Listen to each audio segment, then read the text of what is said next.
विद्यार्थ्यांनो, आज आपण प्रकरण 5 बाजाराचे प्रकार फॉर्म्स ऑफ मार्केट हा घटक प्रकरण 5 घेणार आहोत. कालपर्यंत आपण चौथं प्रकरण संपवलं, पुरवठा आणि पुरवठा विश्लेषण हा भाग आपण पूर्ण संपवलेला होता.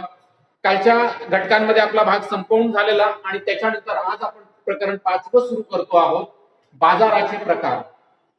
हे चॅप्टर सुद्धा परीक्षेच्या दृष्टीने अत्यंत महत्वाचं आहे. साधं सोपं चॅप्टर आहे आणि चार्ट तुमच्या समोर आहे. मग या चार्ट वरून आधारित पहिल्यांदा या चार्ट म्हणजे संपूर्ण प्रकरणाची रूपरेषा आहे की बाजाराचे प्रकार या घटकाच्या अंतर्गत मी संपूर्ण रूपरेषा या ठिकाणी मांडलेली आहे आणि या संपूर्ण रूपरेषेमध्ये आपल्याला हे बाजाराचं वर्गीकरण नावाचा जो चार्ट आहे हा आपल्याला एक्सप्लेन करावा लागेल. याला आपल्याला 2 किंवा 3 तासिका लागतील. म्हणून आज आपण बाजाराचे प्रकार हा फक्त चार्ट बघून घेणार. त्यानंतर प्रत्येक चार्टचं आपल्याला एक्सप्लेनेशन, प्रत्येक भागाचं आपल्याला एक्सप्लेनेशन घ्यायचं आहे. प्रत्येक भागाचे आपल्याजवळ जे मुद्दे आहेत आपण ते पाहणार आहोत. मग आज आपण बाजाराचे प्रकार फॉर्म्स ऑफ मार्केट हे सुरू करतो आहोत. बाजार हा शब्द आपण अनेकदा ऐकलेला आहे. मार्केट ज्याला म्हणतो आहे, आपण दैनंदिन जीवनामध्ये घरी असताना अनेकदा आपण एकमेकांशी म्हणतो कुठे गेला तर मार्केटला गेलो होतो, बाजारात गेलो होतो. आपण ज्या बाजारात जातो आहोत किंवा आपण ज्या मार्केटमध्ये जातो आहोत त्या मार्केटच्या संकल्पना आणि आपल्या अर्थशास्त्राच्या संकल्पना यामध्ये फरक आहे. बाजार ही संकल्पना म्हणजे ज्या ठिकाणी आपण बाजारामध्ये भाजीपाला विकत घ्यायला गेलो असेल तर आपण बाजारात गेलो होतो असं म्हणतो आहे. आपण एखाद्या किराण्याच्या दुकानात गेलो असेल किंवा किराणा ओळीमध्ये गेलो असेल तर बाजारात गेलो होतो किराणा घ्यायला असं म्हणतो आहे. परंतु अर्थशास्त्राच्या आणि आपल्या दैनंदिन जीवनाच्या संकल्पना थोड्याशा वेगळ्या आहेत. त्या कशा वेगळ्या आहेत मग आपण त्या आधारावर बाजाराची व्याख्या पाहणार. या ठिकाणी बाजाराची व्याख्या दिलेली आहे. बघा, बाजार म्हणजे काय मी लिहिलेलं आहे बाजाराची व्याख्या. आणि अर्थतज्ञ किंवा अर्थशास्त्रज्ञ ऑगस्टिन कुर्नो यांनी ही जी व्याख्या मांडलेली आहे तीच व्याख्या मी इथे लिहिलेली आहे. पुस्तकामध्ये आपल्याला दिलेली आहे. ऑगस्टिन कुर्नोची व्याख्या दिलेली आहे. तीच व्याख्या मी या ठिकाणी मांडली. ज्या ठिकाणी वस्तूची खरेदी विक्री केली जाते, ज्या ठिकाणी, वाक्य बघा कारण इकडे बदलते आहे बरोबर, ज्या ठिकाणी वस्तूची खरेदी विक्री केली जाते अशी एखादी विशिष्ट जागा. इथपर्यंत आपल्याला असं वाटतं आहे की बाजार म्हणजे आपण ज्या बाजारात जातो आहे त्याच बाजाराची व्याख्या सांगितल्या जाते आहे, पण असं नाही. ऑगस्टिन कुर्नो म्हणतो आहे, पूर्ण व्याख्या पाहिल्यानंतर आपल्याला लक्षात येईल की ज्या ठिकाणी वस्तूची खरेदी विक्री केली जाते अशी एखादी विशिष्ट जागा म्हणजे बाजार नसून असा शब्द वापरलेला. आपला आपण आतापर्यंत काय कन्सेप्ट वापरायचे की ज्या ठिकाणी एखाद्या विशिष्ट स्थानावर वस्तूची खरेदी विक्री केली जाते. आपण पाहतोय आजही दैनंदिन जीवनामध्ये हाच घटक असतो आहे की ज्या ठिकाणी वस्तूची खरेदी विक्री केली जाते त्या ठिकाणाला आपण बाजार असं म्हणतो आहे. म्हणजे खरेदी करणारे ग्राहक आणि विक्री करणारे विक्रेते एकत्र येतात एका विशिष्ट जागेवर आणि त्या ठिकाणी वस्तूची विक्री करतात, त्याला आम्ही बाजार म्हणतो. पण अर्थशास्त्रात त्याला बाजार म्हणत नाहीत. ऑगस्टिन कुर्नो काय म्हणत आहे, ज्या ठिकाणी वस्तूची खरेदी विक्री केली जाते अशी एखादी विशिष्ट जागा म्हणजे बाजार नसून संपूर्ण समोरचा भाग म्हणजे ज्या ठिकाणी खरेदी विक्रीदार येतात एका विशिष्ट जागेवर येतात त्याच ठिकाणाला आपण बाजार नाही म्हणणार. अशी विशिष्ट जागा म्हणजे बाजार नसून संपूर्ण भूप्रदेश की ज्यात खरेदीदार व विक्रेते यांचा जवळचा संबंध असतो की ज्यामुळे एकाच वस्तूची किंमत सर्वत्र समान होण्याची प्रवृत्ती असते. ही व्याख्या ऑगस्टिन कुर्नोनी मांडलेली आहे. म्हणजे याचा अर्थ असा आहे की बाजार म्हणजे विशिष्ट जागा नसून खरेदी करणारे ग्राहक आणि विक्री करणारे विक्रेते एका विशिष्ट जागेवर येऊन आपल्या वस्तूची खरेदी विक्री करणारी जागा म्हणजे बाजार नसून असा शब्द वापरलेला आहे. मग काय तर संपूर्ण भूप्रदेश की ज्यात खरेदीदार व विक्रेते यांचा जवळचा संबंध असतो की ज्यामुळे एकाच वस्तूची किंमत सर्वत्र समान होण्याची प्रवृत्ती असते, त्याला आम्ही अर्थशास्त्रात बाजार असं म्हणतो आहे. मग आता हा संपूर्ण भूप्रदेश म्हणजे काय तर संपूर्ण भूप्रदेश म्हणजे आपल्या देशामध्ये ज्या ज्या ठिकाणी खरेदी विक्री केली जाते, नॉट नेसेसरी असा घटक आहे, नॉट नेसेसरी की विक्रेता आणि उपभोक्ता ज्याला आपण ग्राहक म्हणतो आहे एकमेकांच्या जवळ यायला पाहिजे याची गरज नाही. समजा आपण भारतातला विचार केला असेल आणि बाजाराची जर संकल्पना मांडली तर हा संपूर्ण भूप्रदेश म्हणजे संपूर्ण भारत ही बाजारपेठ, इव्हन जग सुद्धा बाजारपेठ आहे. म्हणजे याचा अर्थ की एका विशिष्ट भूप्रदेशाला नाही तर तो संपूर्ण भूप्रदेश ज्या ठिकाणी खरेदीदार ग्राहक आणि विक्री करणारा विक्रेता आपल्या वस्तूची देवाणघेवाण करत असेल, न एका जवळ येताही, मग कशी खरेदी विक्री होते तर बाय टेलिफोनिक होते. टेलिफोनच्या साहाय्याने खरेदी करणारा माणूस कलकत्त्याच्या विक्रेत्याला सांगतो आहे की माझ्यासाठी 1 ट्रक माल पाठवून द्या आणि तो त्याची बुकिंग करतो आणि तो एक ट्रक झालेला माल नागपूरला येतो. जर असं जर आलं असेल तर याचा अर्थ कलकत्त्याचा व्यापारी नागपूरच्या ग्राहकाला जेव्हा माल विकतो आहे तर हा जो घटक झालेला आहे, खरेदी झाली आणि त्याच्याबरोबर विक्री झाली, हा जो घटक झालेला आहे यालाही आम्ही बाजार म्हणतो. म्हणजेच अर्थशास्त्राच्या भाषेत कलकत्ता ते नागपूर हे जे काही घडलेलं आहे त्याला आम्ही बाजारपेठ असं म्हणतो आहे. म्हणजे अर्थशास्त्रामध्ये बाजाराची संकल्पना अत्यंत विस्तारित आहे. आपल्या डोक्यात काय होतं बाजार म्हणजे तर आपल्या घराच्या शेजारी किंवा एखाद्या ठिकाणी जो भाजीचा बाजार, आठवडी बाजार लागतो आहे आपण त्याला बाजार म्हणतो आहे. किंवा आपण किराण्याच्या दुकानात गेलो, किराणा ओळीमध्ये गेलो, आपण त्याला बाजार म्हणतो आहे. अर्थशास्त्र त्याला बाजार म्हणत नाही. तर देशामध्ये कोणत्याही भागामध्ये कोणत्याही ठिकाणी वस्तूची खरेदी विक्री केली जात असेल असा संपूर्ण भूप्रदेश म्हणजे बाजारपेठ होय, ज्या ठिकाणी वस्तूच्या किमती सर्व एकसारख्या असणाऱ्या, एक जिन्सी असणाऱ्या वस्तूच्या किमती समान होण्याची प्रवृत्ती असते लिहिलेला आहे. एकाच वस्तूची किंमत सर्वत्र समान होण्याची प्रवृत्ती असते. असा जो घटक असेल त्याला आम्ही बाजार असं म्हणतो आहे. थोडीशी व्याख्या आपल्याला तांत्रिक स्वरूपाची वाटते आहे, परंतु अत्यंत साधी सरळ सोपं काम आहे की आपल्या भाषेमध्ये आपण ज्या ठिकाणी ग्राहक आणि विक्रेते एकत्र येतात आणि ज्या ठिकाणी वस्तूची विक्री केली जाते आहे आपल्या भाषेत आजपर्यंत आपण त्याला बाजार म्हणत होतो. परंतु अर्थशास्त्राच्या भाषेमध्ये त्याला बाजार म्हणत नाही. तर अर्थशास्त्राच्या भाषेमध्ये बाजार ही संकल्पना व्यापक आहे. मग बाजार कशाला म्हणणार तर संपूर्ण भूप्रदेश की ज्या भूप्रदेशामध्ये खरेदीदार आणि विक्रेते यांचा जवळचा संबंध येतो, म्हणजे एकमेकांशी संबंध जवळचा बाय टेलिफोनिक संबंध असेल, कुठल्याही व्यवहारावरून किंवा आजच्या आधुनिक काळामध्ये ईमेलच्या साहाय्याने संबंध असेल, तर यांचा जवळचा संबंध असतो की ज्यामुळे एकाच वस्तूची किंमत सर्वत्र समान होण्याची प्रवृत्ती असते. म्हणजे जी वस्तू कलकत्त्याच्या बाजारात मिळते आहे तीच वस्तू जर मुंबईच्या बाजारात असेल आणि जर त्याला त्या किमतीला मिळणार नसेल तर तो कलकत्त्याचा बाजार सोडणार, मुंबईच्या बाजारातून वस्तू खरेदी करणार. मग कलकत्त्यावाल्याला माहित होते की मुंबईच्या बाजारातून ज्या किमतीला वस्तू मिळाली, मग कलकत्त्याचा व्यापारी म्हणतोय की त्याच किमतीला मी सुद्धा वस्तू देतो. तुम्ही जी वस्तू मुंबईतून खरेदी केली मुंबईच्या बाजारातून तीच वस्तू त्याच किमतीला मी कलकत्त्याच्या बाजारातून देतो. म्हणजेच याचा अर्थ एकाच वस्तूची किंमत सर्वत्र समान होण्याची प्रवृत्ती असते. असं ठिकाण, असा भूप्रदेश म्हणजे बाजारपेठ होय. म्हणजेच याचा अर्थ बाजार म्हणजे संपूर्ण हिंदुस्थान हा बाजार आहे असं म्हणायला हरकत नाही. संपूर्ण हिंदुस्थानाचा भूप्रदेश म्हणजेच बाजारपेठ आहे असा त्याचा अर्थ निघतो आहे. आणि म्हणून ऑगस्टिन कुर्नोची ही व्याख्या पुस्तकात दिलेली आहे. ऑगस्टिन कुर्नोची व्याख्या पेज नंबर 46 वर आपल्याला दिलेली आहे. बाजाराची व्याख्या असा शब्द लिहिलेला आहे, त्याच्या खालीच ऑगस्टिन कुर्नो लिहिलेला आहे. या ठिकाणी व्याख्या दिली, पण आपण समजावून घेणं गरजेचं आहे.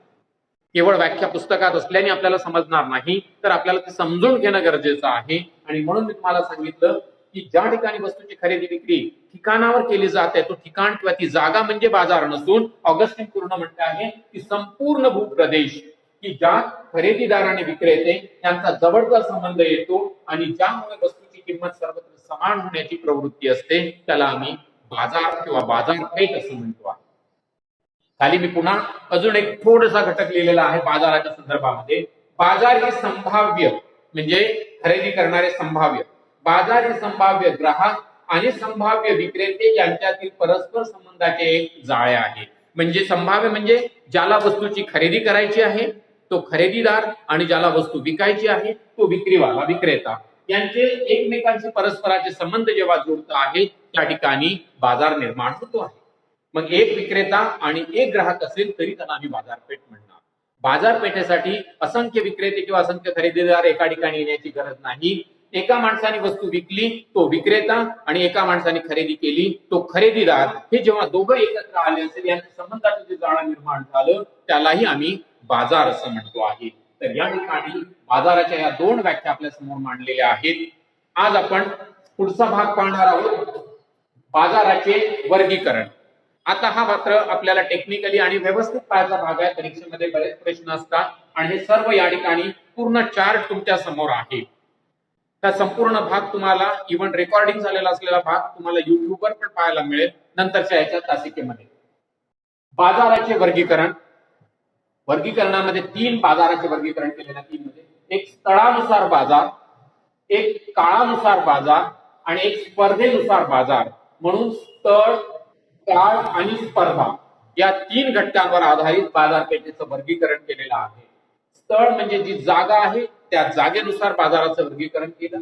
काळ जो आहे, काळ एक दिवसाचा काळ, 2 दिवसाचा, 6 महिन्याचा, वर्षाचा, 5 वर्षाचा, 10 वर्षाचा, 25 वर्षाचा, याला आपण काळ म्हणतो आहे. काळानुसार बाजाराचं वर्गीकरण. आणि स्पर्धा म्हणजे प्रत्येकाला आपली वस्तू विकायची आहे, प्रत्येकाला वस्तू विकताना आपली वस्तू चांगली आहे, स्वस्त आहे, सुंदर आहे, टिकाऊ आहे आणि आपल्या वस्तूची किंमत इतरांपेक्षा कमी आहे असं सांगून जेव्हा वस्तूची विक्री केली जाते त्यामुळे त्यातून जी निर्माण होते त्याला आम्ही स्पर्धा असं म्हणतो. हा स्पर्धा बाजार. तर हे तीन बाजाराचे वर्गीकरण, स्थळानुसार बाजार, काळानुसार बाजार आणि स्पर्धेनुसार बाजार, हे तीन, परंतु आपण स्वतंत्रपणे पाहणार. स्थळानुसार आपल्याला तीन घटक दिलेले आहेत. स्थळानुसार स्थानिक बाजारपेठ म्हणजे ज्याला आपण लोकल मार्केट असं म्हणतो आहे. दुसरा घटक दिलेला आहे राष्ट्रीय बाजारपेठ, नॅशनल मार्केट. राष्ट्रीय म्हणजे संपूर्ण भारताच्या भूप्रदेशामध्ये जी वस्तूची खरेदी विक्री केली जाते आहे त्याला आम्ही राष्ट्रीय बाजारपेठ असं म्हणतो आहे. आणि तिसरा घटक आहे आंतरराष्ट्रीय बाजारपेठ, इंटरनॅशनल मार्केट, म्हणजे भारताचे संबंध दुसऱ्या देशाची वस्तूची विक्री खरेदी करण्याची झालेली आहे. उदाहरणार्थ भारतातील माणसाने किंवा व्यापाऱ्यांनी अमेरिकेवरून माल मागविला असेल तर ती जी काही खरेदी विक्री झालेली आहे ती आंतरराष्ट्रीय बाजारपेठ आहे. त्यानंतर काळानुसार अति अल्प काळ बाजारपेठ, अति अल्प काळाची बाजारपेठ. दुसरी बाजारपेठ आहे अल्प काळाची बाजारपेठ, दीर्घकाळ बाजारपेठ आणि अति दीर्घकाळ बाजारपेठ. बाजारपेठेच्या काळानुसारच्या वर्गीकरणानुसार लक्षात ठेवायचं 4 पॉइंट दिलेले आहे. मागच्या परीक्षेमध्ये विचारलेलं होतं बाजारपेठेचे काळानुसार वर्गीकरण स्पष्ट करा. 2 मार्काचा प्रश्न होता. बाजारपेठेचे काळानुसार स्पष्टीकरण करा किंवा वर्गीकरण स्पष्ट करा.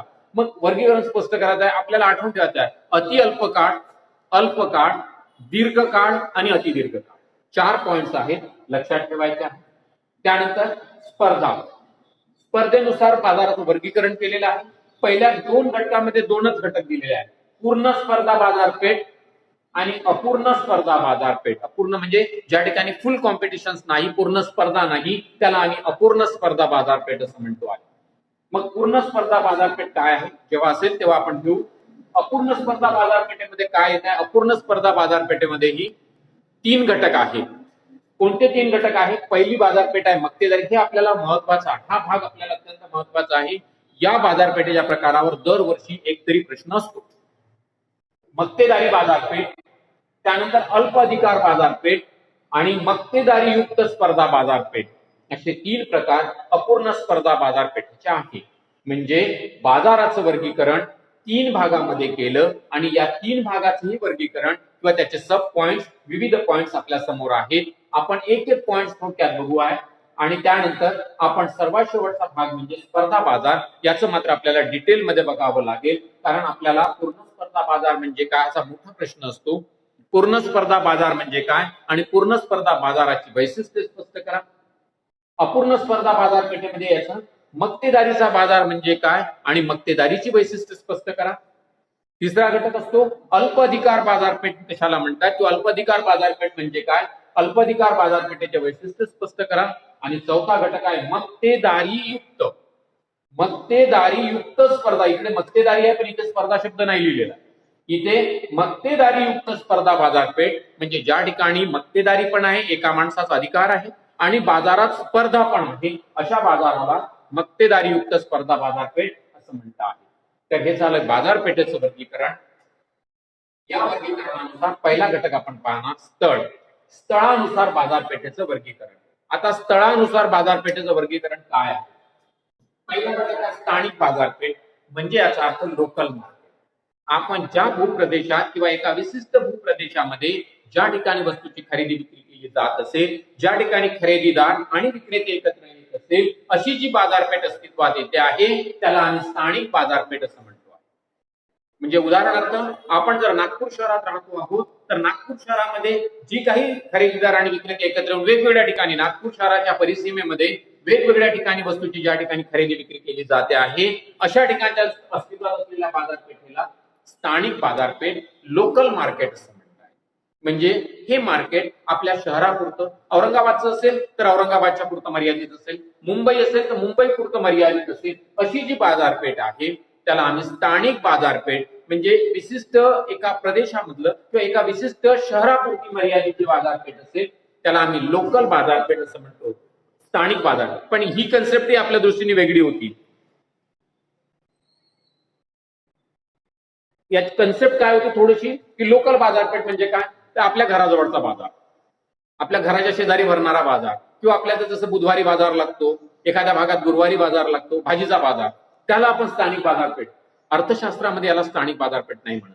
मग अर्थशास्त्रात स्थानिक बाजारपेठ म्हणजे काय, तर आपण ज्या शहरात राहतो, ज्या शहराच्या परिसीमा आहेत, या परिसीमेच्या अंतर्गत जे काही वस्तूची खरेदी विक्री होते, त्याचबरोबर त्या परिसीमेमध्ये, शहराच्या परिसीमेमध्ये वस्तूचं निर्माण केल्या जाते किंवा ज्या ठिकाणी वस्तूचं निर्माण होते त्याच ठिकाणी वस्तूची विक्री सुद्धा केली जाते, अशा बाजारपेठेला स्थानिक बाजारपेठ असं म्हणतात. म्हणजे ज्या भागात, ज्या शहरात किंवा ज्या प्रदेशाच्या आजूबाजूला वस्तूचं निर्माण होते आहे त्याच ठिकाणी वस्तूची विक्री केली जात असेल तर अशा बाजारपेठेला आम्ही स्थानिक बाजारपेठ, लोकल मार्केट असं म्हणतो. दुसरा घटक राष्ट्रीय बाजारपेठ. राष्ट्रीय बाजारपेठ म्हणजे देशाच्या सीमे अंतर्गत असलेला बाजार. म्हणजे आता भारताची जी सीमा आहे, भारताच्या सीमेच्या अंतर्गत जो बाजार होत असेल, म्हणजे आपण महाराष्ट्रात राहतो आहे, महाराष्ट्रातून जर समजा कर्नाटकात वस्तू विकल्या गेल्या तरी महाराष्ट्रातल्या आणि कर्नाटकात वस्तू विकल्या, हे दोन राज्य आहेत परंतु भारताच्या बाहेर नाही. ज्या वस्तू महाराष्ट्रात निर्माण झाल्या आणि कर्नाटकमध्ये विकल्या गेल्या तर तो जो काही बाजार निर्माण झाला त्याला आम्ही राष्ट्रीय बाजारपेठ असं म्हणतो आहे. हा बाजार देशांतर्गत बाजार म्हणून प्रसिद्ध असतो आहे. देशातून देशात होणाऱ्या बाजारपेठेला आपण राष्ट्रीय बाजारपेठ असं म्हणतो आहे. आपल्या इथे जसं एक टोक आपल्या इथे उत्तर भारताचं जम्मू आणि काश्मीर आणि इकडे दक्षिण भारताचं ज्याला आम्ही कन्याकुमारी असं म्हणतो, हे दोन टोकं आहेत. या दोन टोकावर समजा कन्याकुमारीला निर्माण झालेल्या वस्तू जम्मू आणि काश्मीरला विकल्या गेल्या असतील तरी पण तो आपला आंतरराष्ट्रीय, आपला तो राष्ट्रीय बाजारपेठ आहे. याचं कारण की आपल्याच राष्ट्रामध्ये जम्मू काश्मीरमध्ये वस्तू विकल्या गेल्या पण निर्माण कन्याकुमारीला झाल्या, किंवा जम्मू काश्मीरमध्ये निर्माण झालेल्या वस्तू कन्याकुमारीला विकतात, कन्याकुमारीला निर्माण झालेल्या वस्तू जम्मू काश्मीरमध्ये विकतात. नागपुरात तयार झालेल्या वस्तू कलकत्त्याला विकल्या जात आहे, कलकत्त्यात तयार झालेल्या वस्तू बँगलोरमध्ये विकल्या जातात. असं जे काही घडते आहे, परंतु हा सर्व बाजारपेठेचा भाग हा देशाच्या सीमेअंतर्गत घडतो आहे आणि म्हणून त्याला राष्ट्रीय बाजारपेठ असं म्हणतात. नॅशनल मार्केट असा घटक या ठिकाणी वापरलेला आहे, त्याला राष्ट्रीय बाजारपेठ असं म्हणतात. तर तिसरा प्रकार आंतरराष्ट्रीय बाजारपेठ.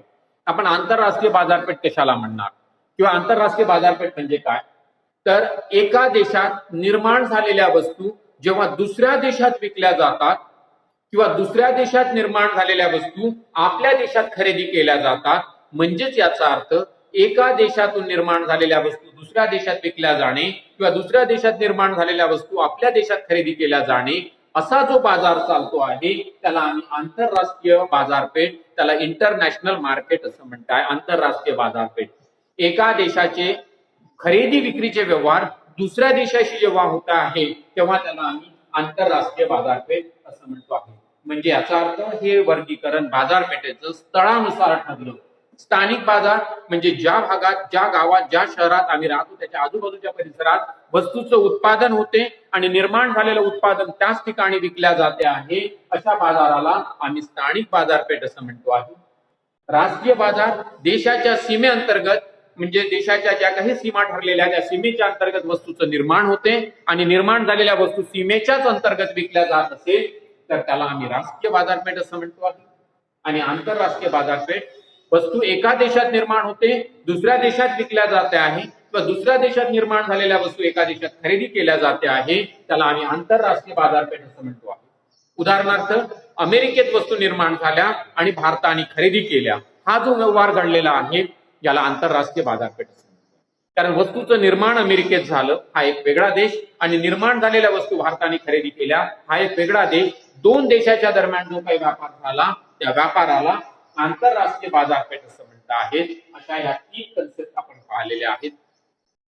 त्याच्यानंतर आपल्याला पुढचा भाग जो आहे तो पुढचा भाग आपण काळाच्या अंतर्गत घेणार. काळ, अति अल्पकाळ बाजारपेठ, अल्पकाळ बाजारपेठ, दीर्घकाळ बाजारपेठ आणि अति दीर्घकाळ बाजारपेठ असे 4 प्रकार आपल्याला या ठिकाणी दिले आहेत. अति अल्पकाळ बाजारपेठ म्हणजे काय, तर जो 1 दिवसाचा कालखंड असतो, खूप झाला तर मर्यादित 1 दिवस किंवा 2 दिवसात, 1 किंवा 2 दिवसात वस्तूची खरेदी विक्री केली जात असेल तर त्याला आपण अति अल्पकाळ बाजारपेठ असं म्हणतो आहे. हा बाजार उदाहरणार्थ नाशवंत वस्तूचा असतो, भाजीपाल्याचा वगैरे. भाजीपाला विक्री करणारा शेतकरी आपला भाजीपाला बाजारात विकायला घेऊन येतो, सकाळी आणला की संध्याकाळपर्यंत विकून टाकतो, त्याला साठवून ठेवला जात नाही. अशी जी बाजारपेठ निर्माण झालेली आहे काळानुसार 1 दिवसामध्ये खरेदी विक्रीचा व्यवहार आटोपणे, याला आम्ही अति अल्पकाळाचा बाजार असं म्हणतो आहे. अति अल्पकाळ म्हणजे 1 दिवसाचा. अल्पकाळाची बाजारपेठ मात्र वर्षभराची असते. वर्षभराच्या काळामध्ये समजा एखाद्याचा वस्तू एखाद्या कारखान्यात वस्तू निर्माण होत आहे आणि त्याला लक्षात आलं की आपल्या वस्तूची मागणी वाढते आहे, वाढलेल्या मागणीबरोबर आपल्याला पुरवठाही वाढवायचा आहे. परंतु ताबडतोब तर वाढवता येणार नाही, परंतु तो वर्षभराच्या काळामध्ये मात्र पुरवठा वाढवू शकतो आहे. वर्षभराच्या काळामध्ये पुरवठा वाढवू शकतो आहे. मग कशाच्या आधारावर, आपले श्रमिक वाढवले, लेबर आहेत त्यांना वाढवलं. पहिले 5 मजूर होते, 10 केले, 10चे मजूर 20 मजूर केले आणि त्या बाजारामध्ये आपल्याला जशी मागणी वाढली त्याप्रमाणे त्यांनी पुरवठा पण वाढवला. असा जो बाजार असतोय, मागणीप्रमाणे अल्प प्रमाणामध्ये पुरवठा वाढविणे शक्य आहे, असा जो बाजार अस्तित्वात येतो आहे त्याला आम्ही अल्पकाळ बाजारपेठ, हा साधारणतः 1 वर्षाच्या कालखंडाचा बाजार असतो. तर दीर्घकाळ बाजारपेठ म्हणजे ज्या ठिकाणी आपल्याला जे वस्तूचं निर्माण होते आहे त्याचं स्ट्रक्चर बदलणे, मशीन्स मध्ये बदल करणे, हा घटक आपल्याला करता येतो आहे. किंवा लेबर कमी असेल तर जास्तीचे लेबर लावून बाजारात उत्पादन करणे, हे सर्व केल्या जाते आहे. आणि हा साधारणतः 5 वर्षाचा काळ असतो, त्याला दीर्घकाळ बाजारपेठ असं म्हणतात आहे. म्हणजे 1 वर्षापासून 5 वर्षापर्यंत आपण आपल्या कारखान्यांमध्ये बदल करून वस्तूची खरेदी विक्रीसाठी आपण माल तयार करू शकतो आहे, बाजारात विक्रीसाठी पाठवू शकतो आहे. मागणीप्रमाणे आपण त्या ठिकाणी वस्तूचा पुरवठा करू शकतो आहे. आणि तो काळ असतो त्याला साधारणतः 5 वर्षाचा काळ असेल तर त्याला दीर्घकाळ बाजारपेठ असं म्हणतात. आणि सर्वात शेवटी अति दीर्घकाळ बाजारपेठ हा 5 वर्षापेक्षा जास्त कालखंड असतो. 5 वर्षापासून म्हणजे या ठिकाणी अति दीर्घ काळामध्ये जशी जशी हळूहळू मागणी बदलते आहे, मागणी वाढत जात आहे, त्याप्रमाणे वस्तूचा पुरवठा करणे सुद्धा शक्य असते. पण हा अति दीर्घ काळात पुरवठा करताना संपूर्ण इन्फ्रास्ट्रक्चर बदलले जाते. 1 कारखाना असेल तर दुसरा कारखाना लावला जातो, 1 मशीन असेल तर 4 मशीन लावल्या जातात, जुन्या मशीन असेल तर बदलवून पूर्ण नवीन मशीन लावल्या जातात, 5, 10, 20, 50, 100 मजूर असेल तर 500 मजूर लावल्या जातात. संपूर्ण इन्फ्रास्ट्रक्चर बदलून जेव्हा वस्तूचा पुरवठा केला जातो आहे, हा कालखंड याला 5 वर्षापेक्षा जास्त कालखंड लागतो आहे. अशा बाजाराला अति दीर्घकाळ बाजार किंवा अति दीर्घकाळाची बाजारपेठ असं म्हणतात. हे 4 घटक आपण काळाच्या आधारावर पाहिले. बाकीचा भाग आपण नंतरच्या तासिकेमध्ये घेऊ. आपण जेव्हा नंतरची तासिका असेल तर आपण हा स्पर्धा बाजार आहे, आपण हा नंतरच्या तासिकेमध्ये घेऊ.